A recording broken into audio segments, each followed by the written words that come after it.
The blood came first, bright crimson against the dusty trail. Faith Morgan stared at her own hands, trembling and stained, as the Arizona sun beat down mercilessly on her solitary figure.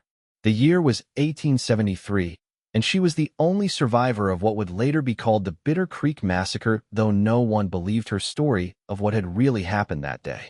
Faith wiped sweat from her brow, leaving a streak of red across her forehead as she stumbled into the small town of Copper Gulch. Her once fine traveling dress was torn and bloodied, her copper hair falling in tangled waves around her pale face. The townspeople stopped and stared as she collapsed in front of the general store, her voice barely a whisper. "Please, help me. They're all dead." Within hours, her tale had spread through town like wildfire. Faith claimed that their stagecoach had been attacked not by the Apache as everyone assumed, but by a gang of white men wearing bandanas over their faces. Men who knew the passengers by name. Men who were looking for something specific. Men who had let her live only because she'd fallen beneath the overturned coach, unconscious but breathing.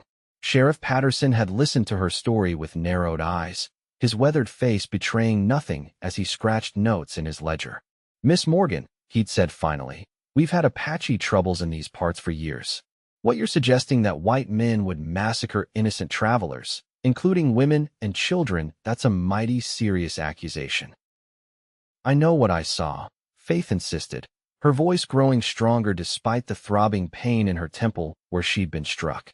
"Before I passed out, I heard them talking. They called each other by name Rafe, Decker, and another they called Boss. They weren't Indians." The sheriff exchanged glances with his deputy. "Miss Morgan, you suffered a terrible blow to the head. Sometimes our minds play tricks on us when we've been through something traumatic." "I know what I saw," she repeated, clenching her fists in her lap. But no one believed her. Not the sheriff, not the townspeople who whispered behind her back, and certainly not the influential rancher Harlan Blackwood, who'd immediately declared her story hysterical women's nonsense and suggested she'd invented the tale to cover her own cowardice in hiding while the others were killed. That had been 3 months ago. Now Faith worked at Mrs. Holloway's boarding house, scrubbing floors and washing linens to earn her keep. The widow had been the only one willing to give her shelter when the town turned against her, calling her that lying Eastern girl and worse. Faith had nowhere else to go. Her entire family was dead, her inheritance stolen along with the strongbox from the stagecoach, and her reputation in tatters. She was finishing the morning dishes when she heard the commotion outside. The sound of horses' hooves and men's voices carried through the open window. Faith wiped her hands on her apron and peered outside to see a small group of cowboys riding in a town, trailed dust coating their clothes and horses. "Those must be the men from the Rocking Y," Mrs. Holloway said, appearing at Faith's shoulder. "Come to pick up supplies. Mr. Blackwood mentioned they'd be arriving." She nudged Faith.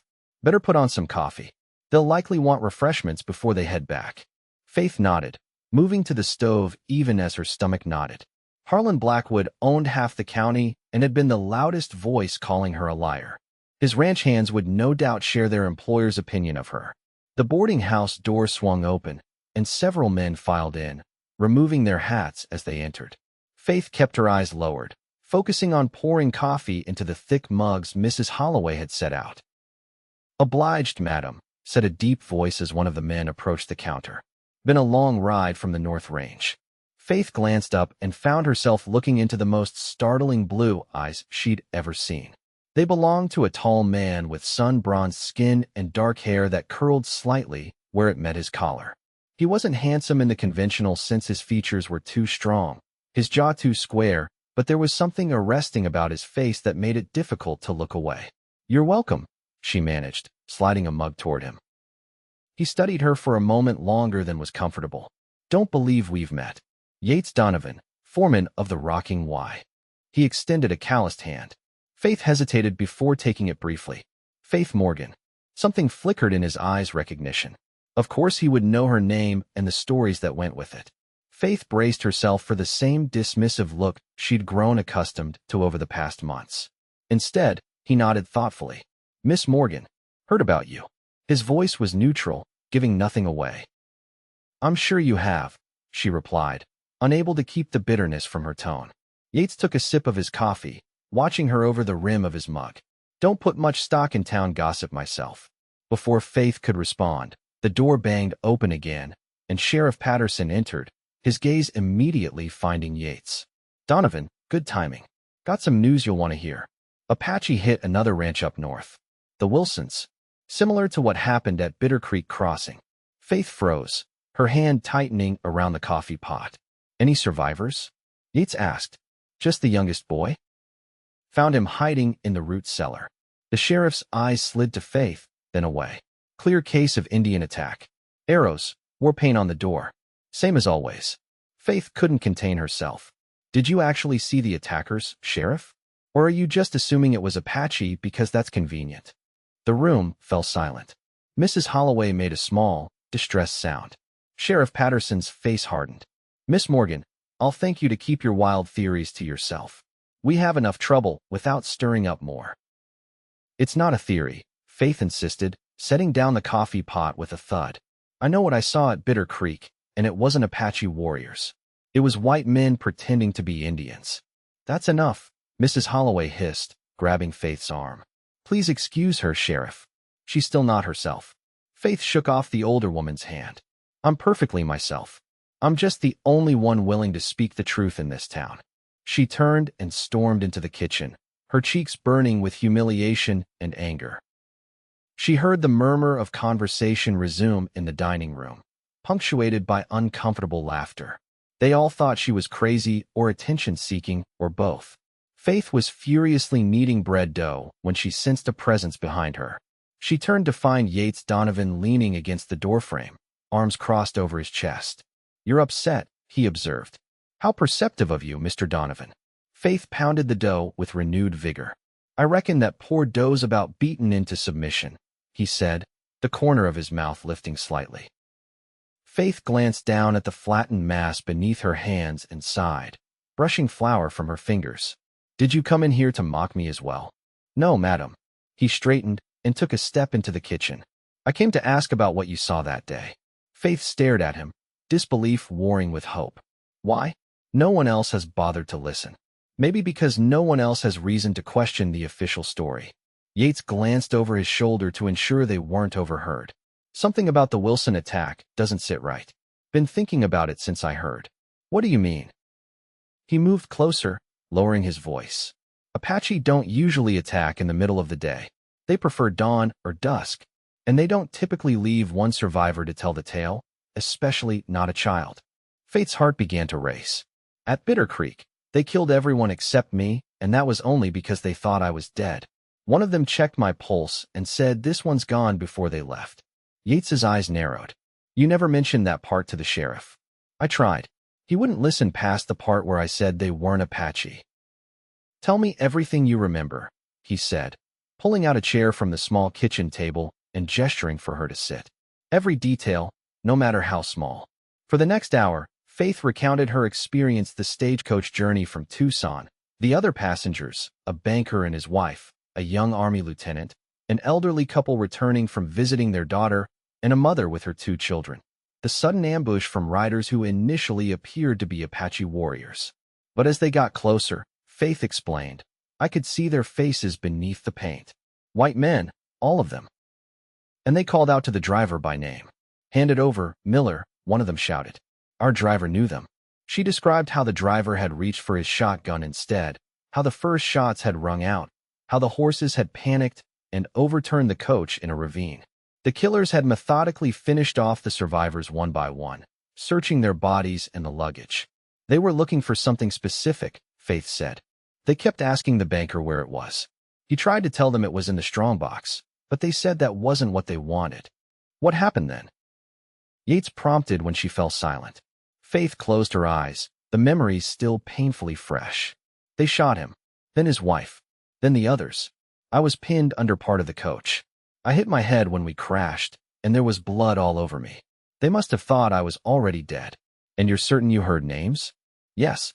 Rafe, Decker, and the leader they called Boss, though I never saw his face clearly. He stayed on his horse while the others did the killing. Yates was quiet for a long moment, studying her face. I believe you, Miss Morgan. Faith blinked back sudden tears. No one had said those words to her since the massacre. Why? Why would you believe me when no one else does?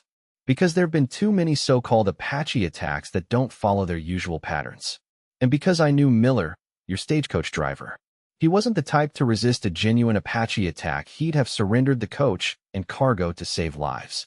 But if he recognized the attackers as men who shouldn't have been there. A heavy silence fell between them. Faith hardly dared to breathe, afraid to shatter this fragile moment of being believed. Mr. Donovan, Yates, he corrected. Yates, she continued. Why are you telling me this? What's your interest in these attacks? His expression darkened. My brother was killed 6 months ago. Another Apache raid on a small homestead west of here. The circumstances never added up. And now I'm hearing the same inconsistencies in other attacks, including Bitter Creek. You think they're connected? I think someone's using the Apache as convenient scapegoats while they pursue their own agenda. He leaned forward, his blue eyes intense. And I think you're the key to figuring out who and why. Me? I don't know anything more than what I've told you. You saw their faces. You heard their names. That makes you dangerous to them. He reached across the table and covered her hand with his. And it makes you the bravest person I've met in a long while, standing by your story despite everything. Faith stared at his hand on hers, calloused and strong. For months, she'd been treated as either a liar or a traumatized, hysterical woman whose perceptions couldn't be trusted. To have someone not only believe her, but call her brave. It was overwhelming. Thank you, she whispered, her voice catching. A noise from the dining room broke the moment. Yates withdrew his hand and stood. I need to get back to the ranch with supplies, but I'll return in a few days. In the meantime, be careful who you talk to about this. Faith rose as well. Do you think I'm in danger? If the men responsible for Bitter Creek are still in the area, and if they ever discover you can identify them, yes. His expression was grave. I don't mean to frighten you, but I won't lie to you either. I appreciate that. Faith squared her shoulders. What should I do? For now, nothing different. Continue as you have been. I'll make inquiries of my own, carefully. He moved toward the door, then paused. Miss Morgan, Faith, you've been carrying this burden alone for too long. You're not alone anymore. With that, he was gone, leaving Faith standing in the kitchen with the first stirrings of hope she'd felt since that terrible day at Bitter Creek. The next few days passed in a blur of routine work, but Faith's mind constantly returned to her conversation with Yates.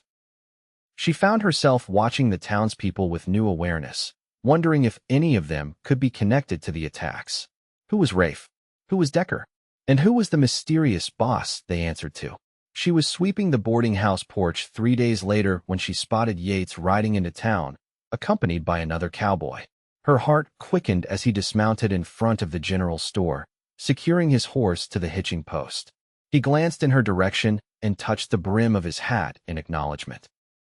Faith continued sweeping, trying not to appear too eager for their next conversation. She noticed Sheriff Patterson emerging from his office across the street, intercepting Yates before he could enter the store. The two men conversed briefly, their body language suggesting tension. Later that afternoon, as Faith was bringing in laundry from the clothesline behind the boarding house, she heard footsteps on the gravel path. She turned to find Yates approaching, his expression serious. I need to speak with you, he said without preamble. Privately. Faith glanced toward the house. Mrs. Holloway is visiting her sister. We can talk in the kitchen.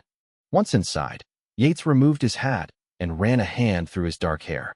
Patterson's been asking questions about my interest in the Bitter Creek Massacre. Someone told him we were talking. Faith's stomach clenched. Who would have doesn't matter. What matters is that I found something. He pulled a folded paper from his vest pocket. This was in the territorial newspaper archives. 3 years ago, there was a bank robbery in Tucson. 3 men, Raphael Collins, James Decker, and their leader, a man known only as Buchanan. Faith's breath caught. Rafe. Decker. Exactly. They were never caught. But here's the interesting part: the money they stole was never recovered. $30,000 in gold certificates. That's what they were looking for at Bitter Creek, Faith realized. The banker, Mr. Hollister, he worked for the Tucson First National Bank. He must have been transporting the certificates. Yates nodded grimly. Which means they still haven't found what they're looking for. And they're killing anyone who might lead authorities to them. But why disguise the robberies as Apache attacks? To divert attention. The army's too busy chasing innocent Apache to look for white bank robbers. Yates paced the small kitchen. There's more. I've been asking discreet questions around the territory. There have been at least 5 Apache attacks in the past year that don't match their usual patterns, all targeting people with banking or financial connections. Faith sank into a chair, her mind racing. So the Wilson attack. Mr. Wilson was a former bank clerk from Prescott. Moved here for his health. Yates's expression was grim. Whatever these men are looking for, they're leaving a trail of bodies to find it. And no one is connecting these events except us, Faith murmured. That's why I need your help. You're the only witness who's seen their faces. Faith looked up sharply. What are you suggesting? I want to set a trap. Yates sat across from her, leaning forward intently. But it would put you at risk, and I won't ask that of you without being honest about the danger. Tell me the plan, Faith said, her voice steadier than she felt. We spread a rumor carefully, to specific people that you've remembered more details from Bitter Creek, that you overheard the location of the missing certificates. Faith understood immediately. You want to draw them out. Yes, they'll come for you, but we'll be waiting. We? Who else are you involving? I have friends, former Rangers I trust. Not Patterson or any local law. Yates's eyes held hers. I won't lie to you, Faith. This is dangerous. If anything went wrong. I'll do it, Faith said without hesitation. Yates looked surprised.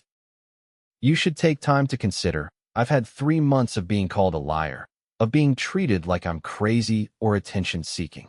Faith's voice grew stronger with each word. These men killed innocent people, women and children, and they're still doing it. If I can help stop them, I will. A mix of admiration and concern crossed Yates's face. You're the strongest woman I know, Faith Morgan. Most would have broken under what you've endured. Something warm unfurled in Faith's chest at his words. For so long, she'd felt weak and helpless, unable to make anyone believe the truth. To be seen as strong by this man who clearly valued strength was unexpectedly moving. When do we start? She asked. Tonight. I'll get word to my friends.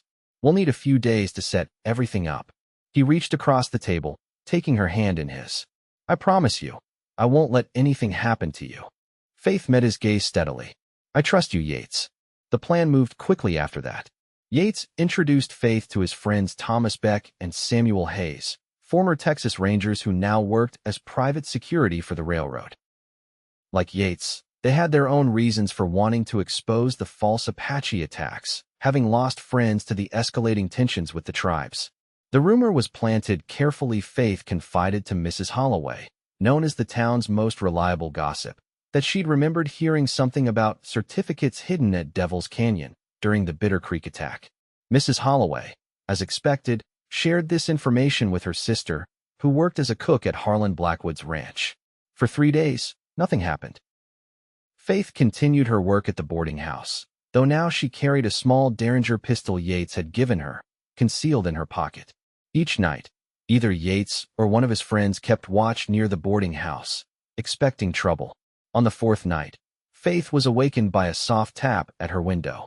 She slipped from bed, wrapping a shawl around her nightdress, and peered through the glass to see Yates's face in the moonlight. She quickly opened the window. They're coming, he whispered. Beck spotted 3 riders approaching town from the south, moving carefully. No lanterns. Faith's heart hammered in her chest. What should I do? Get dressed quickly. We need to move you to our predetermined position. Yates glanced over his shoulder. 5 minutes. I'll be waiting by the back door. Faith dressed hastily in a simple skirt and blouse, shoving her feet into boots and grabbing her shawl again. The Derringer went into her pocket. She crept down the back stairs, avoiding the 3rd step that always creaked, and slipped out the kitchen door. Yates was waiting with 2 horses. Hayes is positioned on the livery roof with a rifle. Beck is watching the front of the boarding house. We need to get you to the church. The small wooden church on the edge of town was their chosen ambush site, isolated enough to avoid civilian casualties, but close enough to town to prevent an extended pursuit. The building had clear sight lines from multiple positions and only 2 entrances. They rode in silence through the sleeping town, keeping to the shadows. Faith's mouth was dry with fear, but beneath the fear was a steely determination. These men had destroyed her life, and taken so many others. Tonight, it would end. They reached the church and dismounted. Yates led the horses behind the building, tethering them loosely for a quick escape, if needed. Faith followed him inside, where a single lantern burned on the altar. "Now we wait," Yates said softly, checking his revolver. "Hayes will signal if they follow our trail here." Faith nodded, her hand in her pocket gripping the derringer. The church was eerily quiet, the wooden pews casting long shadows in the lantern light. "Are you afraid?" Yates asked after a moment. "Yes," Faith admitted, "but not enough to run." He smiled slightly. "Courage isn't the absence of fear. It's facing it anyway. My father used to say something similar." Faith's voice caught. "He would have liked you, I think." "Tell me about him," Yates said, his eyes never ceasing their vigilant scan of the windows and doors as they talked. Faith spoke of her father, a professor of literature who had filled their Boston home with books and ideas. She told Yates about her mother's death from influenza when Faith was 16, and how she and her father had decided to move west 3 years later, seeking a fresh start in Arizona territory where her father had accepted a teaching position. "He never made it to his new job," Faith said softly. Bitter Creek saw to that. Yates reached out and took her hand, squeezing it gently. "I'm sorry, Faith." A low whistle from outside interrupted the moment. Yates tensed, releasing her hand and moving to the window. "They're coming," he whispered. 3 riders, just as Beck said. Faith's breath quickened. "What now?" "Take position behind the altar as we planned. I'll be in the vestry." Yates's eyes held hers for a long moment. "Whatever happens, stay down until I call for you." Faith nodded, slipping behind the altar and crouching in the shadows. Yates extinguished the lantern before disappearing into the small room beside the pulpit. The church plunged into darkness, illuminated only by the faint moonlight filtering through the windows. Minutes passed in tense silence. Then Faith heard the soft crunch of boots on gravel outside. Whispered voices. The creak of the church door opening slowly. "Check the back," a man's voice ordered quietly. "I'll take the front." Footsteps moved through the church, cautious and measured. Faith held her breath, pressing herself against the wooden altar. The derringer felt impossibly small in her hand now. "Nobody here, Rafe." Another voice called softly from the back of the church. "Keep looking." "She has to be." The church suddenly blazed with light as Yates lit a lantern, illuminating the scene. 3 men stood frozen in the nave, 2 near the front, 1 by the back door. All wore bandanas pulled up over their faces, just as Faith had described. "Drop your weapons," Yates commanded, his revolver aimed steadily at the nearest man. From the back of the church, Beck emerged from the shadows, his own gun trained on the 3rd man. For a heartbeat, no one moved. Then the man nearest Faith, Rafe, she presumed, made a desperate lunge toward the altar, reaching for her. Faith scrambled backward, raising the derringer. A shot rang out. Rafe stumbled, clutching his shoulder where Yates's bullet had struck him. The other men drew their weapons, and suddenly the church erupted in gunfire.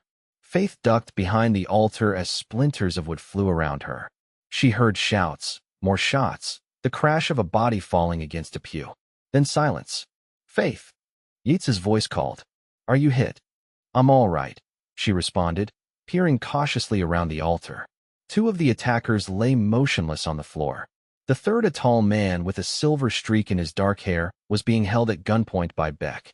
His bandana had fallen away, revealing a face contorted with rage. "James Decker," Beck said, nudging the man with his gun barrel.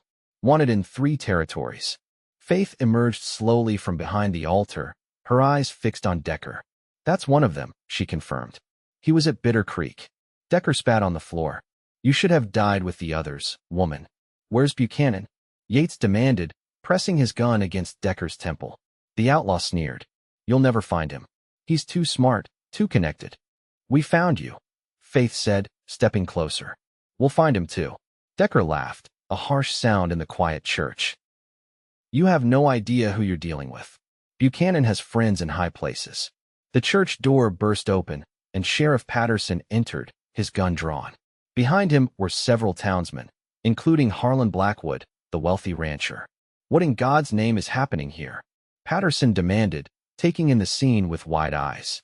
"We've caught the men responsible for the Bitter Creek Massacre," Yates explained, not lowering his weapon. And likely the Wilson attack as well. Patterson looked skeptical. These men are Apache? No, Faith said firmly. They're white men disguising their crimes as Indian attacks. Just as I've been saying all along. Blackwood pushed forward, his face flushed with anger. This is ridiculous. You expect us to believe it's true, came a new voice from the doorway. Hayes entered, dragging a fourth man whose hands were bound. Found this one with the horses. Carrying these. He tossed several items onto a pew war paint, feathers, and crude arrows of the type used in the false Apache attacks. The sheriff stared at the evidence, his expression shifting from disbelief to grim acceptance. Who are you men working for? He demanded of Decker. Before Decker could answer, a shot rang out from outside. Hayes crumpled to the floor, blood blossoming on his shirt. More shots followed, shattering the church windows. Everyone dove for cover as bullets tore through the wooden walls. It's Buchanan, Beck shouted, dragging the wounded Hayes behind a pew. In the chaos, Decker made a break for the door. Yates fired, but missed as the outlaws zigzagged between the pews. Faith, closest to the door, lunged forward and swung a heavy brass candelabra at Decker's legs as he passed. He stumbled, crashing into the wall, but recovered and disappeared into the night. The shooting from outside intensified. Faith crawled toward Hayes, who was gasping for breath, blood soaking his shirt. How bad? She asked, pressing her shawl against his wound. Been better, he managed, his face pale. Been worse too. Yates appeared at her side. We need to get him out of here. There's a back door through the vestry, Faith said. If we can. Her words were cut off by a shout from outside. Donovan, send out the woman, and you can all walk away. Yates's face hardened. Buchanan. You know that voice? Faith asked, still pressing on Hayes's wound. I've heard it before, Yates confirmed grimly. At town meetings. It's Blackwood. Faith's head snapped up, her eyes finding the wealthy rancher who had taken cover behind the pulpit. Blackwood's expression confirmed it, guilt, rage, and calculation all warring on his features. You, Faith breathed. You're Buchanan.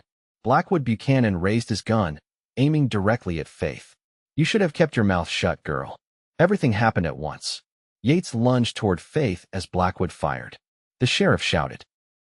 Blackwood turned his gun toward the lawman. Another shot rang out, Beck firing from behind a pew. Blackwood staggered, his gun clattering to the floor as he clutched his chest. Faith!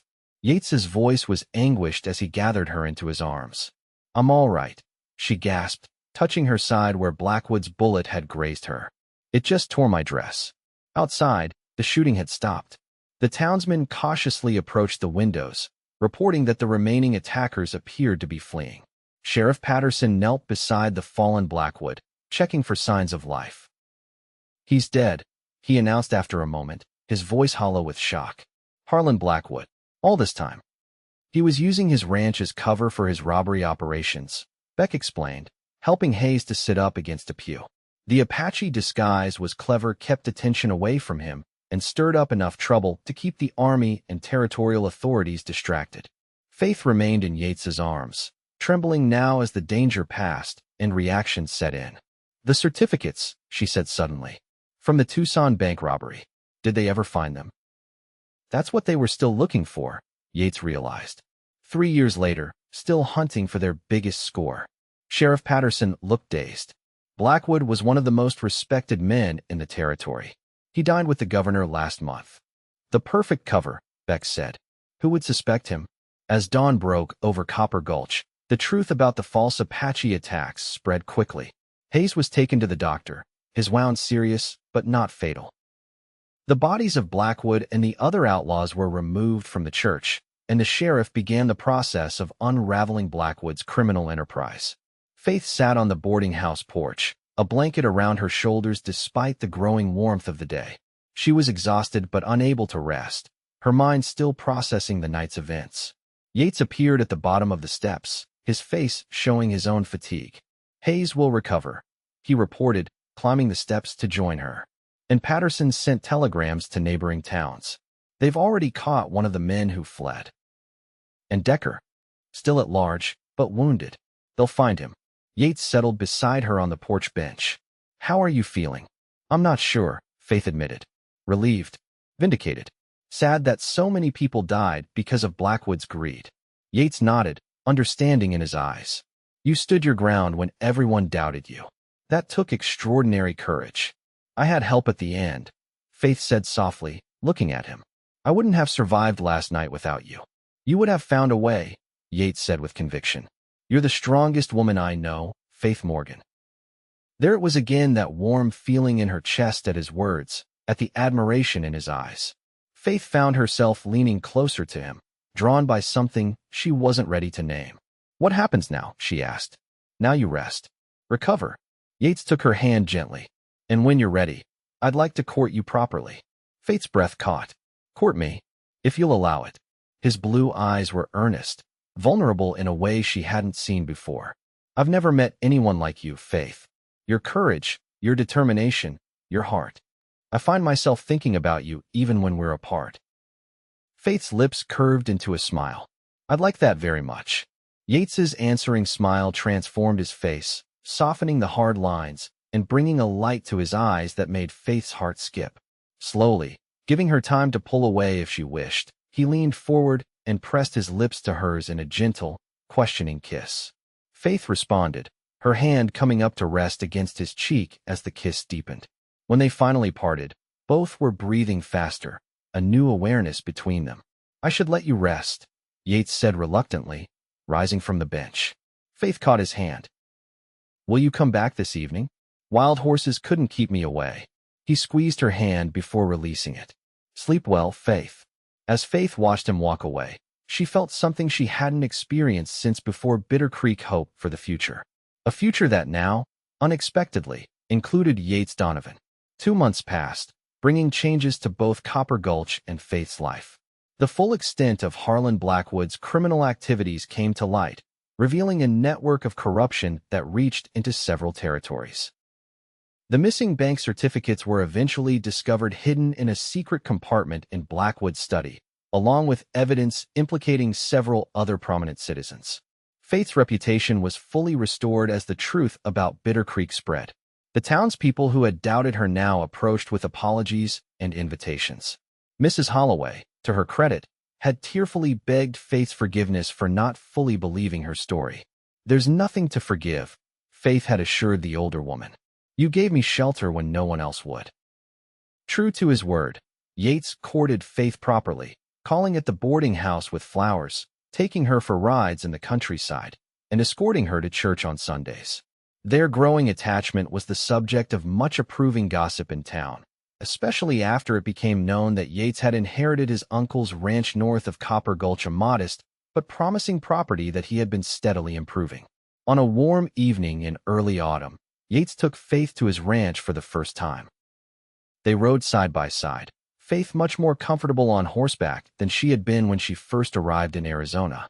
It's beautiful, Faith said as they crested a hill overlooking the ranch house and outbuildings nestled in a green valley. A small creek wound through the property, lined with cottonwoods that were beginning to turn golden with the season. It needs work, Yates admitted, but there's good water and the grazing land is some of the best in the territory.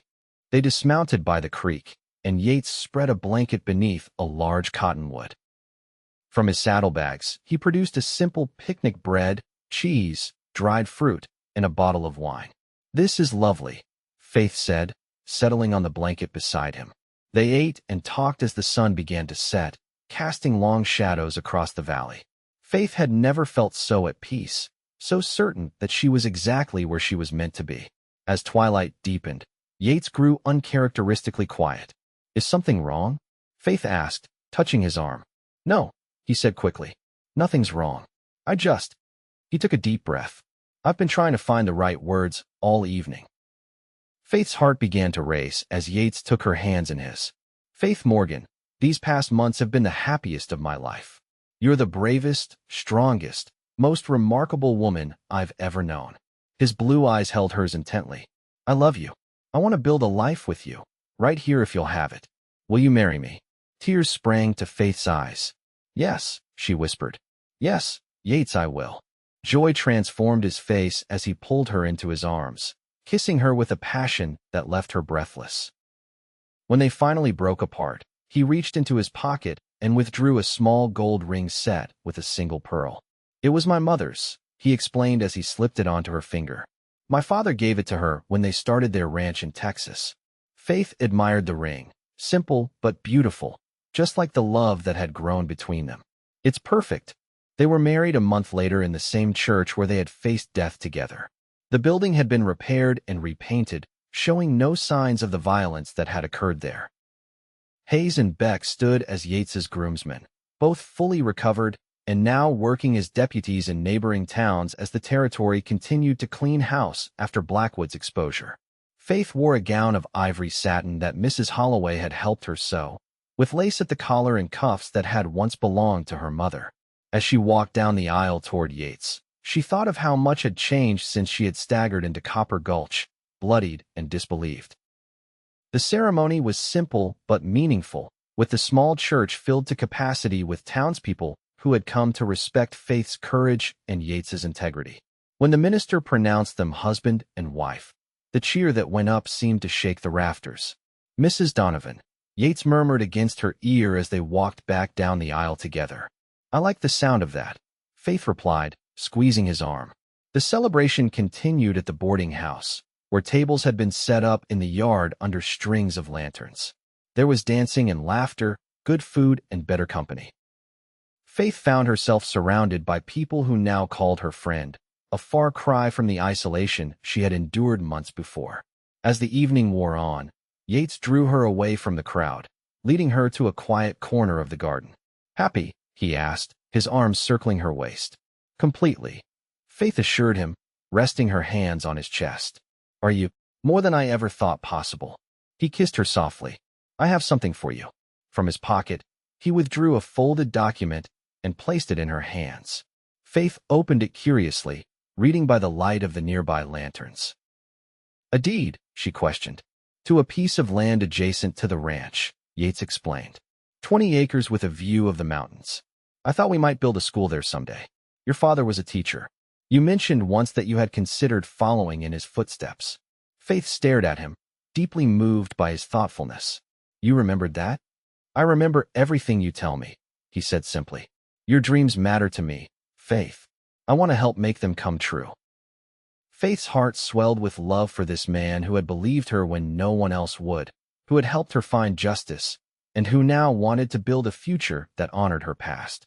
"I love you, Yates Donovan," she said, rising on tiptoes to kiss him. "And I love you, Faith Donovan," he replied against her lips. Now and always. 5 years later, Faith stood on the porch of their ranch house, watching as riders approached from the eastern pasture. Yates rode in front, his familiar figure straight and tall in the saddle. Behind him came their ranch hands, driving a small herd of cattle toward the corrals. At Faith's side, 3-year-old James tugged excitedly at her skirt. "Papa's home." "Yes, he is." Faith smiled down at their son, whose blue eyes were so like his father's. "Shall we go meet him?" James nodded enthusiastically, his dark curls bouncing. Faith took his small hand in hers, and together they walked down the porch steps just as Yates dismounted. "There are my 2 favorite people," Yates called, striding toward them with a wide smile. James broke free from Faith's grasp and ran to his father, who scooped him up and tossed him into the air before settling him on his shoulders. "And how's my beautiful wife?" Yates asked, leaning down to kiss Faith. "Waiting for you," she replied with a smile. "How was the drive?" "Good. No problems." He glanced toward the house. "How was your day?" "Busy. The school committee met this morning. We've hired a second teacher for next term. There are too many students for me to manage alone now." The small school Faith had established on their property had grown steadily over the years, drawing children from neighboring ranches and even from town. She taught 3 days a week, balancing her educational work with her responsibilities as a wife, mother, and ranch partner. "That's wonderful news," Yates said, his pride evident. "You've built something special here." "We've built it together," Faith corrected, taking his free hand as they walked toward the house. James chattered happily from his perch on his father's shoulders, recounting his adventures of the day. Inside, the ranch house was warm and inviting, filled with books and comfortable furnishings that reflected both Faith's Eastern upbringing and the practical needs of Western life. Photographs lined the mantel. Faith and Yates on their wedding day, baby James in his christening gown, Yates with Hayes and Beck at the completion of the school building, Faith with her first class of students. As Faith moved around the kitchen preparing dinner, she reflected on the journey that had brought her here. The tragedy at Bitter Creek had nearly destroyed her, but from that terrible day had come unexpected blessings: justice for those who had died, a community that now respected her, and most precious of all, the love she shared with Yates and their son. "Penny, for your thoughts," Yates said, coming up behind her and wrapping his arms around her waist. Faith leaned back against his solid strength. "I was just thinking about how life can change so completely. 5 years ago, I was alone and disbelieved. Now look at everything we have." Yates pressed a kiss to her temple. "You never gave up. That's why we're here, because of your strength." "Our strength," Faith corrected, turning in his arms to face him. "What was it you said that day in Mrs. Holloway's kitchen? You're the strongest woman I know." "I still believe that," Yates said, his eyes warm with love. "Every day with you confirms it." Faith rose on tiptoes to kiss him, her heart full. From the darkest chapter of her life had come this: a love that sustained her, a family that brought her joy, and a community that valued truth.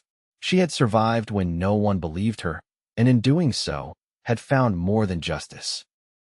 She had found home.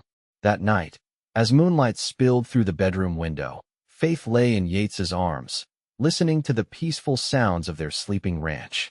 James was tucked safely in his bed across the hall. The cattle were settled in the pastures, and the future stretched before them, full of promise. "What are you thinking about?" Yates murmured, his fingers tracing lazy patterns on her arm. "The future," Faith replied softly. "Our future. What do you see?" Faith smiled in the darkness. "More children. The school growing. This ranch prospering." She turned to face him, touching his beloved face. "A lifetime of loving you." Yates gathered her closer. "That sounds perfect to me." And as Faith drifted toward sleep in her husband's arms, she knew with absolute certainty that she had found her place in the world, not as a victim or a survivor, but as a woman who had claimed her own strength and built a life filled with purpose and love. The girl who had once been called a liar had become the woman who taught truth to a new generation, who loved deeply and was deeply loved in return. In the wild territory of Arizona, Faith Morgan Donovan had found more than justice. She had found herself.